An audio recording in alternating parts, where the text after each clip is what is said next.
찬양은 거룩한 성 예루살렘에 관한 찬양인데, 여기 보면 세 가지 장면이 나옵니다. 첫 번째는 예수님께서 나귀 새끼를 타고 예루살렘 성으로 왕으로서 들어가실 때에 온 성이 기뻐 환호하는 그런 모습이 첫 번째 장면이고, 두 번째는 그 들썩했던 예루살렘이 침묵, 고요 속으로 빠져들어가서 태양마저도 침묵하는, 그것은 바로 예수님께서 십자가를 지시는 그 장면. 그리고 세 번째는 새 예루살렘, 하늘에 있는 새 예루살렘 도성, 거기에 우리가 들어가게 될 때에 그 영광스러운 장면, 이렇게 세 장면을 노래하는 것입니다. 우리가 예루살렘, 이 땅의 예루살렘, 또 하늘의 예루살렘을 생각하면서 이 찬양을 하나님께 드리도록 하겠습니다.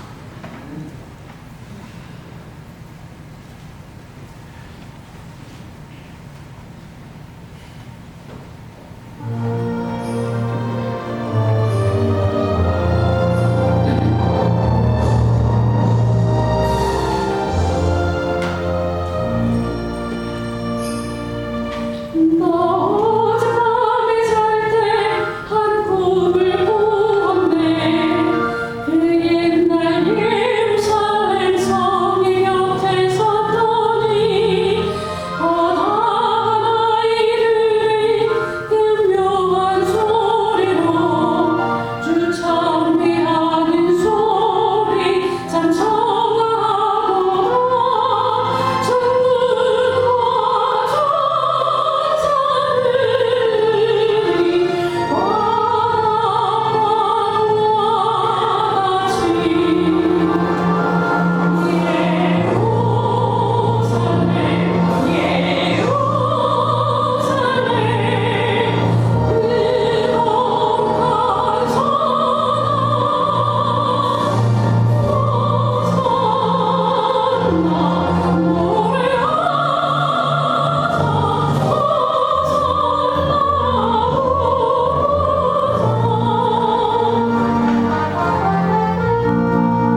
성 예루살렘에 관한 아름다운 찬양을 위해서 감사드립니다.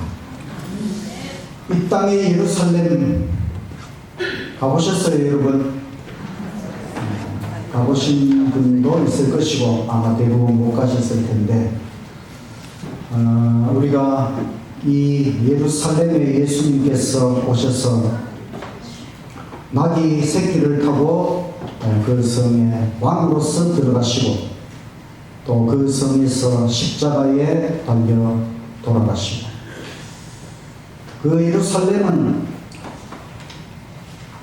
심판을 받은 도성이 되었지만 하나님께서 천국 도성의 이름을 새 예루살렘이라 붙여주시고, 이 땅의 예루살렘이 성취하지 못한 하나님의 영광을 새 예루살렘 도성에서 이룰 수 있도록 우리에게 기회를 주시는 하나님 은혜에 감사하고, 그 영원한 새 예루살렘 도성에 꼭 들어가시는 저와 여러분이 되시기를 간절히 바랍니다. 아멘. 오늘은 시대의 소망 61장 세리 삭교, 62장 베다니 잔치, 63장 예루살렘 왕, 바로 예수님께서 왕으로 예루살렘에 입성하시는 그 장면까지 말씀을 드리겠습니다. 61장 삭교, 누가복음 19장 1절에서 10절 본문입니다. 예수께서 여리고로 들어가 지나가시다가 삭개오라 이름하는 자가 있으니 세리장이요 또한 부자라.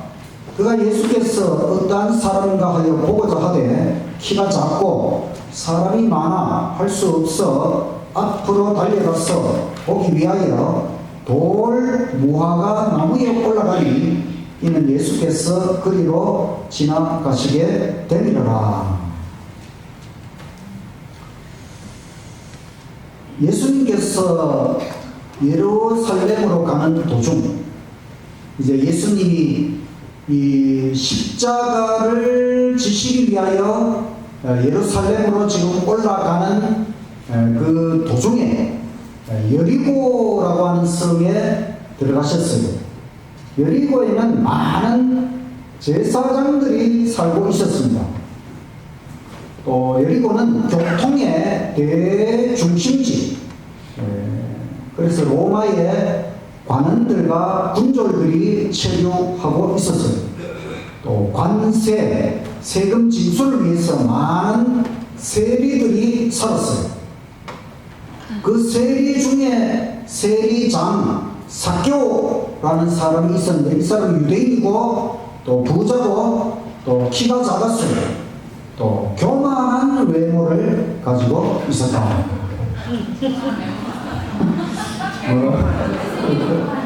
어떤 외모인지는 모르겠지만 그 외모가 교만했습니다.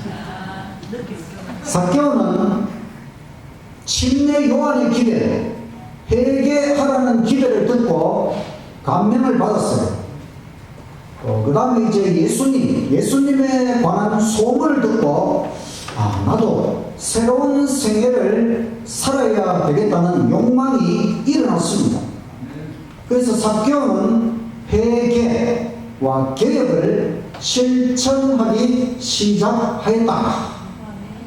지금은 이 삭개오가 아직 예수님을 만나기 전입니다. 삭개오는 예수님을 아직 한 번도 보지 못했지만 요한의 기별을 듣고 또 예수님에 관한 소문도 듣고, 나도 이렇게 살아서는 안 되겠다, 나도 뭔가 새로운 생애를 살아야 되겠다, 이런 욕망을 가지고 자신의 죄에 대하여 회개하고 또 자신의 잘못된 점을 고치는 개혁을 실천하기 시작했다는 것입니다.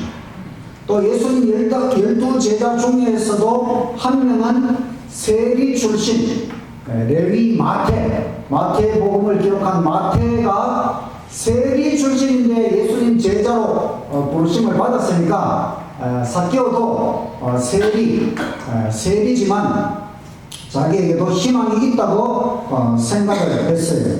그래서 삭개오는 약탈한 것을 피해자에게 반환하기 시작하였다. 그 당시 이제 세리는 이 세금 징수를 할 때에 아주 약탈할 정도로 아주 과도하게 그렇게 세금을 받아서 자기 개인적으로 또 취하는 그런 일이 많이 있었고, 또 삭개오 자신도 그렇게 했기 때문에 그 잘못을 뉘우치고 이제 자기의 생애를 고쳐가기 시작했다는 것입니다. 예수님께서 여리고로 들어오신다는 소식이 여리고에 쫙 퍼졌어요. 삭개오는 이제 예수님을 한번 만나야 되겠다 이런 결심을 하고, 근데 자기는 키가 작기 때문에 이 군중 속에서는 예수님을 볼 수 없다고 생각을 하고 무화과나무에 올라가서 예수님을 한번 봐야지 이렇게 하고 이제 무화과나무에 아무도 모르게 올라가서 예수님 그 지나가는 길에 그 무화과나무 위에서 기다리고 있었어요. 그런데 예수님께서 군중과 함께 딱 오시더니만은 그 무화과나무 아래에서 발걸음을 딱 멈추시고 위를 딱 쳐다보는 것입니다. 그리고는 삭개오야, 내려오라. 내가 오늘 너희의 집에 들어가서 하룻밤 좀 묵어야 되겠다. 삭개오는 지금까지 예수님을 한 번도 만난 적이 없는데 예수님이 자기 이름을 부르면서 삭개오야, 오늘 내가 너 집에 들어가겠다 이렇게 하니까 자기 자신에 대하여 환하게 알고 있는 이 예수님께 감명을 받았어요. 그래서 삭개오는 내 소유 절반을 가난한 자들에게 다 주겠습니다 이렇게 했습니다. 부자 관은, 예수님을 찾아온 부자 관은 실패했잖아요. 예수님께서 너 소유를 다 팔아서 가난한 자들에게 주고 나를 따라오면 내가 참 제자가 되도록 해주겠다고 했지만 그 부자 관은 실패했어요. 그러나 부자 삭개오는 승리했다고 하는 것입니다. 부자도 천국에 갈 수 있습니다. 하나님의 은혜를 통하여. 사실 하나님께서는 부자든 가난한 자든 어떤 사람이든 하나님께서 천국에 못 들어오도록 막는 법은 없습니다. 우리가 하나님의 은혜를 통하여 삭개오도 구원을 받았으니 우리가 키가 작든 또 외모가 좀 교만하게 생겼든 어떻든지 간에 구원받을 수 있다고 하는 확신을 가지고 예수님을 따르게 되시기를 간절히 바랍니다. 개혁이 따르지 않는 회개는 참된 회개가 아니다. 우리는 회개한다고 말로만 하고 개혁, 고치지 않으면 이건 참된 회개가 아니라는 것입니다. 그리스도의 의는 버리지 않은 죄를 덮는 외투가 아니다. 예수님께서 우리에게 예수님의 의의 옷을 입혀주신다고 했어요. 그런데 우리가 죄를 버리지 않고 있는데도 그 죄를 가려주기 위해서 그리스도의 의의 옷을 주시는 것이 아니고 우리가 그리스도의 의의 옷을 입고 우리의 모든 죄를 다 버려야 된다고 하는 것입니다. 거룩함이란 하나님께 전체를 바치는 것이다. 또 하늘의 원칙에 마음과 생애를 완전히 복종시키는 것이다. 삭개오가 예수님 소문만 듣고도 회개하고 개혁하고 예수님 만난 다음에는 완전히 자기 자신을 예수님 앞에 바친 것처럼 우리에게도 이런 놀라운 삭개오와 같은 회개, 놀라운 변화가 일어나게 되기를 간절히 바랍니다. 62장 시몬의 집에서 열린 잔치, 요한복음 11장 55절에서 12장 11절 본문입니다. 12장 1절 유월절 엿새 전에 이 6월절 엿새 전이니까 6월절이 금요일이잖아요. 금요일. 그러니까 아마 금요일이나 토요일 안식일쯤 될 것 같아요. 6월절 엿새 전에 예수께서 베다니에 이르시니 이곳은 예수께서 죽은 자 가운데서 살리신 나사로가 있는 곳이라. 거기서 예수를 위하여 잔치할세. 마르다는 일을 하고 나사로는 예수와 함께 앉은 자 중에 있더라. 마리아는 지극히 비싼 향유 곧 순전한 나드 한 근을 가져다가 예수의 발에 붓고 자기 머리털로 그의 발을 닦으니 향유 냄새가 집에 가득하더라. 베다니는 예루살렘 동쪽에 있는 감람산 꼭대기를 넘어가면 베다니라고 하는 동네가 있고, 거기 나사로라고 하는 유명한 사람이 살고 있고, 나사로의 여동생이 마리아 두 여동생이 있었어요. 여기에 이제 이 베다니에서 잔치가 있었는데, 이 잔치는 시몬이라고 하는 사람이 자기 집에서 벌인 잔치입니다. 예수님은 6월절 엿새 전에 베다니에 도착하셨다. 베다니에 사는 나사로는 자신의 부활을 증언했습니다. 나사로가 죽은 지 4일 만에 예수님께서 부활시켜 주셨잖아요. 그래서 이 살아난 나사로가 예수님은 메시아가 맞다. 어떻게 내가 죽었는데 4일 만에 다시 살려낼 수가 있느냐. 이것을 보면 예수님이 메시아 구원자가 맞다고 증언을 했어요. 그러니까 이 예수님을 시기하고 질투해서 예수님을 죽이기로 결정을 했던 사내들인 회의가 나사로까지도 죽이기로 결정을 해놓았어요. 그리고 이 베다니에는 또 시몬이라고 하는 사람이 살았는데, 이 사람은 바리새인이고 또 나병에서 고침을 받았어요. 그래서 이 사람이 예수님을 위해서 잔치를 자기 집에서 벌였습니다.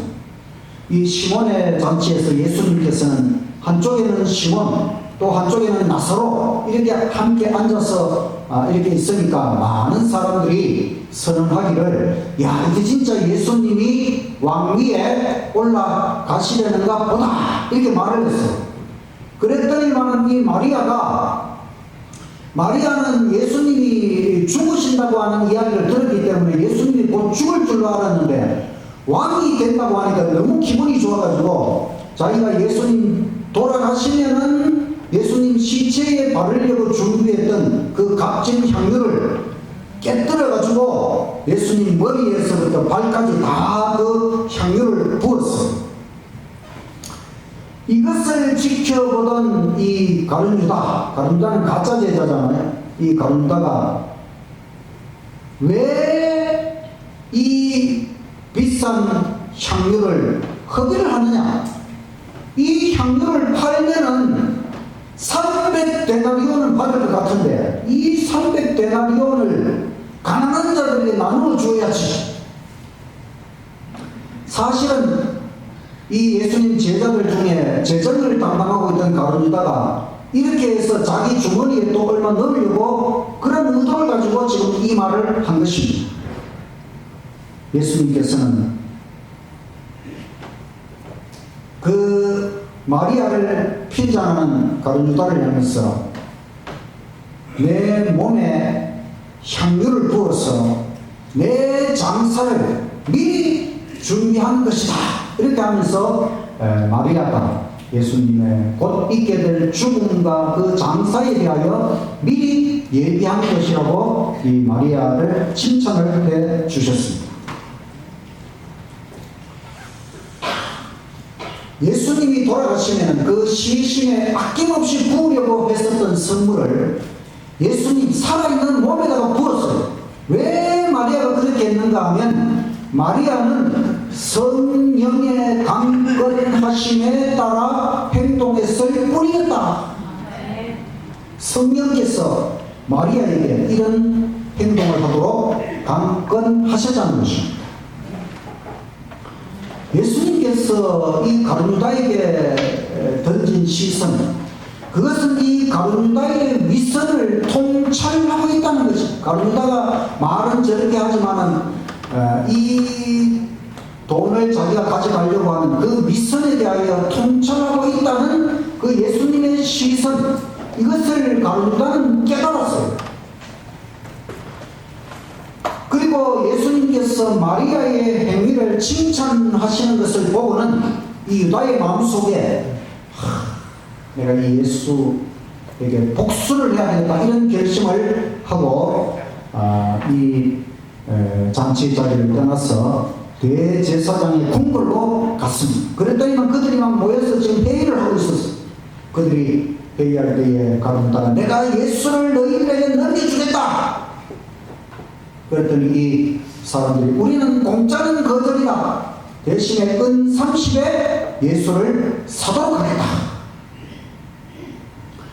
마리아가 깨뜨린 향유는 300데나리온입니다. 300데나리온이라는 말은 데나리온은 노동자가 하루 일당으로 받는 값입니다. 그러니까 300데나리온이라면 300일 동안 일을 해서 버는 것이죠. 1년 동안 일을 해서 버는 것이 300데나리온입니다. 울산에 가면 연봉이 1억입니다. 1억. 현대중공업 그 노동자들 연봉이 1억이 1억. 300데나리온의 향유는 1억 원짜리 향유라고 하는 것입니다. 그런데 지금 가룟유다는 예수님 몸값으로 은 30을 받은, 은 30은 120데나리온. 이거는 노예 한 사람의 몸값, 노예 한 사람의 몸값은 120일 일하는 몸값밖에 안 돼요.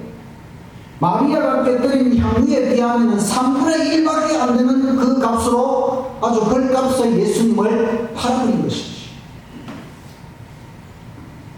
우리는 마리아의 마음이 얼마나 예수님께 그 극진한 사랑과 또 보답의 마음을 가지고 그 값진 향유를 깨뜨렸는가 하는 것을 알 수 있고, 그 반면에 이 가룟유다는 예수님을 이렇게 헐값에 팔아버릴 만큼 예수님을 이렇게 생각했다는 것을 대조하여 생각할 수 있습니다. 비할 데 없이 탁월한 예수의 품성이 마리아의 심령에 충만했다.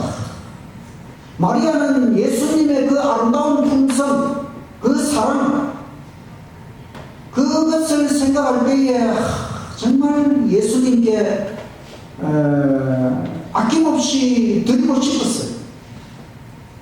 예수께서 저들에게 베푸신 것을 완전히 깨닫는 사람은 소수에 불과합니다. 여러분, 예수님께서 우리를 위하여 얼마나 엄청난 것을 베풀어 주셨는지 완전히 깨닫는 사람이 별로 없다는 것입니다. 가룟유다가 왜 이 향유를 허비하느냐? 이거 왜 깨뜨렸어? 이 비싼 거를 이 깨뜨렸어? 이렇게 허비하느냐? 이 말을 예수님께서 들었을 때에 예수님 머리에는 어떤 생각이 떠올랐을까요? 이 지구의 구원을 위한 예수 그리스도의 희생이 허비, 낭비하는 것으로 보일 수 있다는 것이지요. 여러분, 예수님께서 이 세상 모든 사람, 아담부터 시작해서 모든 사람을 구원하기 위하여 십자가에서 죽으셨어요. 그런데 이 예수님의 구원을 받아들이는 사람은 지금까지 살았던 모든 인간에 비해서 구원받는 사람은 얼마 안 된다는 것이지요. 그렇다면 예수님은 정말 모든 사람을 위해서 자신의 옥체를 깨뜨려서 바쳐서 우리를 위해 십자가에서 죽으셨는데, 그 예수님의 희생이야말로 허비하는 것, 낭비하는 것처럼 보이는 것이지. 이 세상을 위한 속죄는 충분하고 풍성하고 완전하고 풍족하고 남을 전도했다고 하는 것입니다.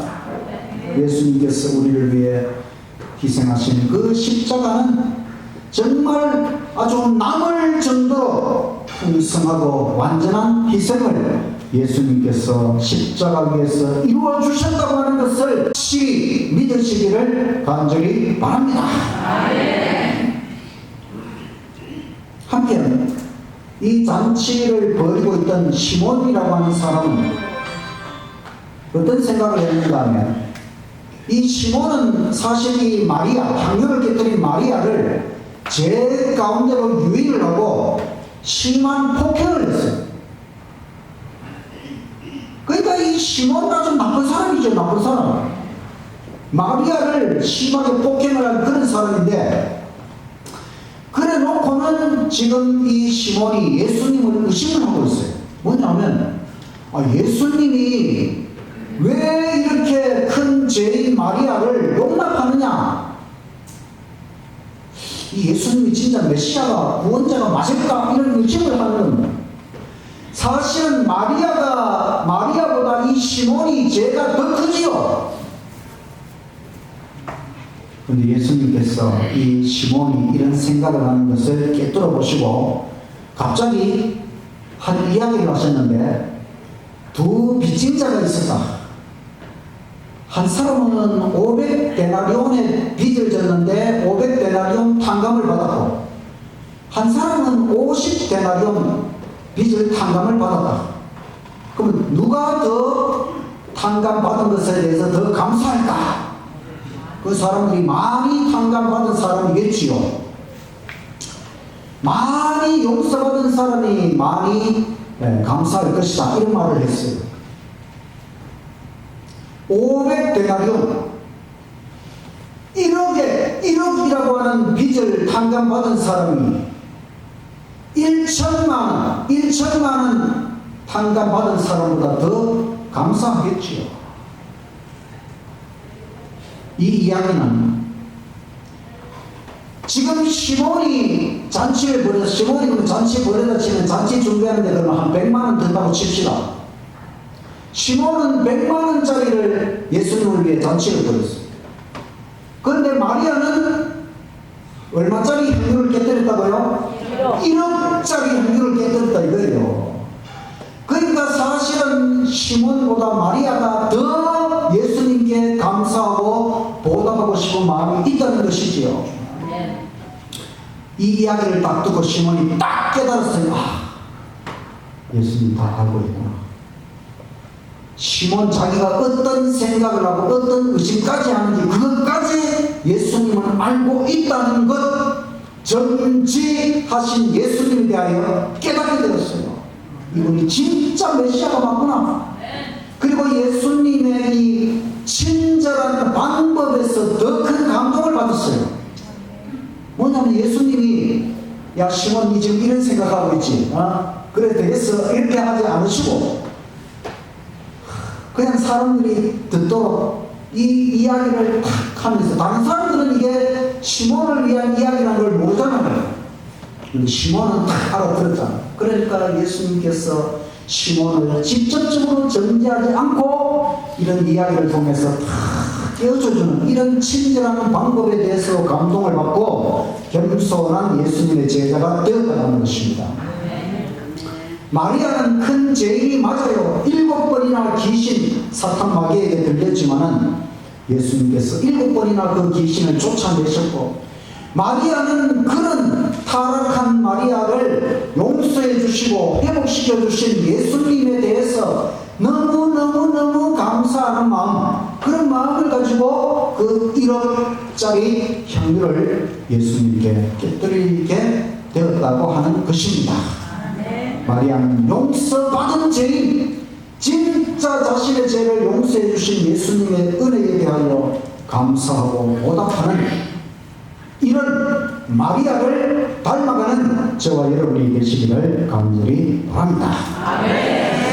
63장 내 왕이 임하나니, 마태복음 21장 1절에서 11절 본문입니다. 21장 6절, 제자들이 가서 예수께서 명하신 대로 하여 나귀 새끼를 끌고 와서 자기들의 겉옷을 그 위에 얹으며 예수께서 그 위에 타시니 무리의 대다수는 그들의 겉옷을 길에 펴고 다른 이들은 나무 가지를 베어 길에 펴고 앞에서 가고 뒤에서 따르는 무리가 소리 높여 이르되 호산나 다윗의 자손이여 찬송하리로다. 주의 이름으로 오시는 이여 가장 높은 곳에서 호산나 하더라. 이 마귀 새끼를 타고 예루살렘 성으로 들어가는 것은 왕의 행렬, 왕이 도성에 들어가는 그런 행렬을 예수님께서 보여주신 것입니다. 그랬더니 막 사람들이 자기 겉옷을 펴서 그 예수님 가는 길에 펴고 나무 가지를 꺾어서 막 길에 펴고 흔들고 호산나 호산나 다윗의 자손, 다윗의 자손이라는 말은 다윗의 자손으로 오시는 왕, 메시아라는 메시아, 다윗의 자손 찬송하면서 이런 놀라운 일이 벌어졌습니다. 이 일은 예수님으로부터 500년 전에 스가랴라는 학계 스가랴 말라기 스가랴 선지자 500년 전에 예언하기를 예루살렘에 왕이 임하시는데 공의를 베풀고 구원을 베풀고 겸손하여서 마귀 새끼를 타고 예루살렘으로 들어가신다고 하는 예언을 했습니다. 그 예언을 지금 예수님께서 성취시키고 계시는 것입니다. 이날은 그 십자가 주간의 첫날 일요일이었어요. 마귀 새끼를 타시고 왕으로서 들어가십니다. 이것이 예수님이 이 지상생애 약 35년의 생애 중에서 단 한 번뿐인 승리의 장면, 예수님께서 자기 자신을 메시아로서 공식적으로 막 드러내고 이렇게 하지 않았어요. 왜냐하면 그것은 사람들의 환영을 받는 것이 아니라 오히려 예수님의 일을 방해하고 죽음을 재촉하고, 그래서 예수님께서는 자기 자신을 한 번도 이렇게 노출시키거나 이렇게 하는 것을 경계하셨는데, 이 순간만큼은 자신이 정말 이 땅에 오신 왕이 메시아가 맞다고 하는 것을 결정적으로 보여주기 위하여 나귀 새끼를 타고 승리하는 모습으로 예루살렘 성에 들어가는 것입니다.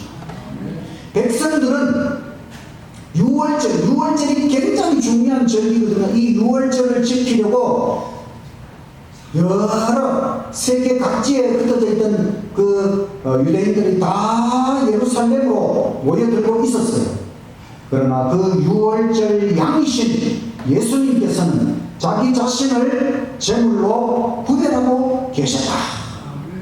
순환주간의 첫날이기 때문에 이제 예수님은 그 순환주간의 금요일날 십자가에서 죽으실 것을 내다보시고 바로 그 유월절 양, 그 유월절 양이 예수님입니다. 그래서 예수님은 자기 자신을 희생제물로 구별하셨다. 이제 예수님이 왕으로서 이렇게 예루살렘에 들어가는 그 자체가, 예수님은 구원자 왕으로 오셨기 때문에 그분은 우리를 위하여 죽으셔야 하는 것입니다. 바로 이 예루살렘에 들어가시는 그 승리의 장면은 사실 예수님께서 자기 자신을 십자가의 희생제물로 바치는, 자신을 구별하는 그 시작이었습니다. 사람들은 환호성을 지릅니다. 호산나, 호산나라는 말은 구원하소서, 우리를 구원하소서. 이것은 하나님께만 드릴 수 있는 것이지요. 구원자이신 메시아에게만 드릴 수 있는 환호성이지요. 다윗의 자손이여, 이러면서 예수님을 찬양했습니다. 승리의 행렬, 바로 예수님께서 구원하신 많은 사람들이 거기 함께 하였습니다. 예수님께 고침을 받은 많은 병자들이 거기 함께 하였고, 또 많은 장애인들이, 고침받은 장애인들이 함께 하였고, 또 가부, 또 나사로,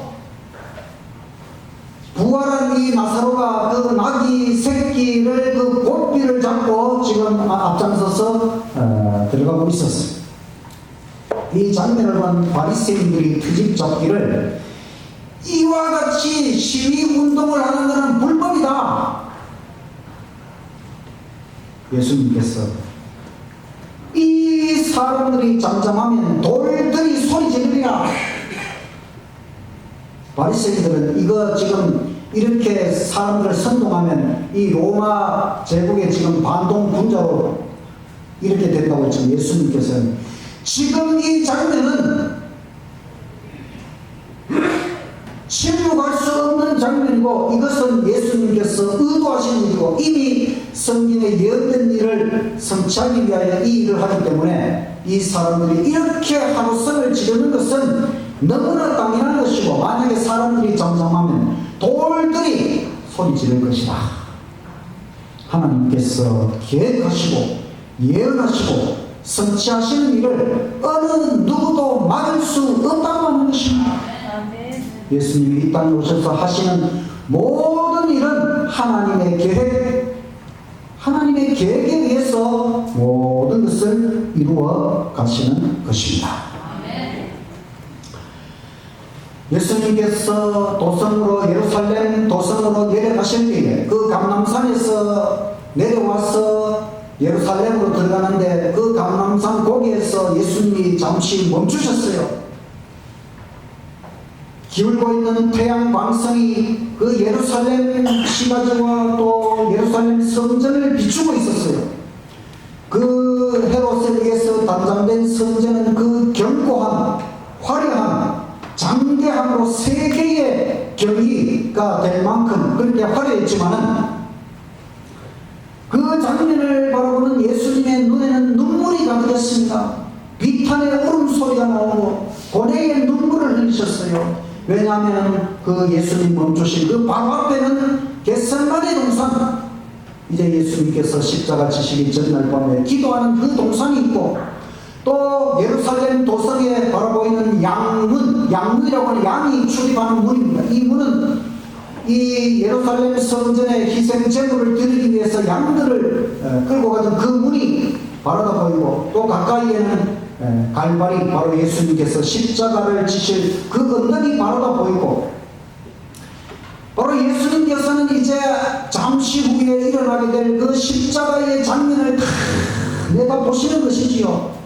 1000년 이상 살아가시고 돌보신 도성 예루살렘, 바로 예수님 1000년 전에 다윗 왕 때에 예루살렘이 이스라엘의 수도가 되고, 1000년 동안 하나님께서 예루살렘을 사랑하시고 돌보셨는데, 그 예루살렘이 바로 메시아로 오신 예수님을 거절하고 결국은 이 예수님을 죽이는 그 예루살렘, 더 나아가서 이제 예수님을 죽이고 얼마 있지 아니하여서 종말을 맞이할 예루살렘, 이 지구 땅에서 영광의 멸류관이 될 기회를 놓쳐버리는 도성, 이 예루살렘의 멸망을 내다보시고, 예수님께서는 예루살렘 성전이 돌 하나도 돌 위에 남지 않고 다 파괴되는 모습을 내다보시고, 또 이스라엘 민족의 멸망을 내다보시고, 아름다우나 악한 그 도성, 회개하지 않는 이 도성을 내려다보시고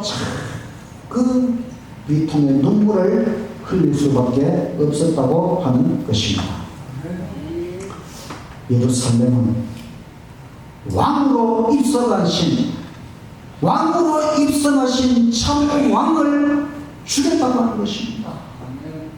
예수님은 정말 메시아, 다윗의 자손 왕으로서 이 땅에 오신 것이 맞습니다. 예루살렘은 가장 열렬히 예수님을 환영하고 그렇게 해야 했지만, 그 예루살렘이 예수님을 죽이는 일에 앞장서 버린다고 하는 것. 죄가, 인간이 우리를 구원하러 오신 예수님을 이렇게밖에 대접하지 못했다고 하는 것이 얼마나 비참한 사실입니까? 그러함에도 불구하고 하나님께서는 이 인간의 죄악 속으로 들어오셨어. 이 예루살렘 그 한 곳에 십자가를 세우시고 우리를 구원해 주셨다고 하는 것. 더 나아가서는 이 예루살렘, 실패한 예루살렘 대신에 하늘 천국 도성의 이름을 새 예루살렘이라 붙여주시고, 그 거룩한 성에서 하나님과 함께 영원히 살도록 이루어주시는 하나님의 은혜와 섭리와 사랑에 대하여 늘 감사하는 저와 여러분이 되시기를 간절히 바랍니다. 예수님은 예루살렘에 입성하셨습니다. 그 먼저 삭개오의 마음에 입성하셨어요. 삭개오 같은 사람의 마음속에도 예수님은 들어가시고, 마리아, 큰 죄인 마리아의 마음속에도 예수님은 들어가셨어요. 배단위 시몬, 그런 나쁜 사람의 마음속에도 예수님은 들어가셨고, 예수님은 이제 바로 내 마음에 입성하셔야 된다고 하는 것입니다. 예수님이 내 마음에 들어오셔야 내가 참 구원을 경험하고, 예수님이 함께 하실 때에 우리는 영원한 생명의 구원을 경험할 수 있는 것입니다. 예수님, 누구나 예수님을 모실 수 있는 것입니다. 우리 마음을 활짝 열고 우리 구원하러 오신 하나님의 아들, 우리의 왕, 영원한 왕 예수 그리스도를 내 마음에 모시고 그 예수님과 함께 우리 인생을,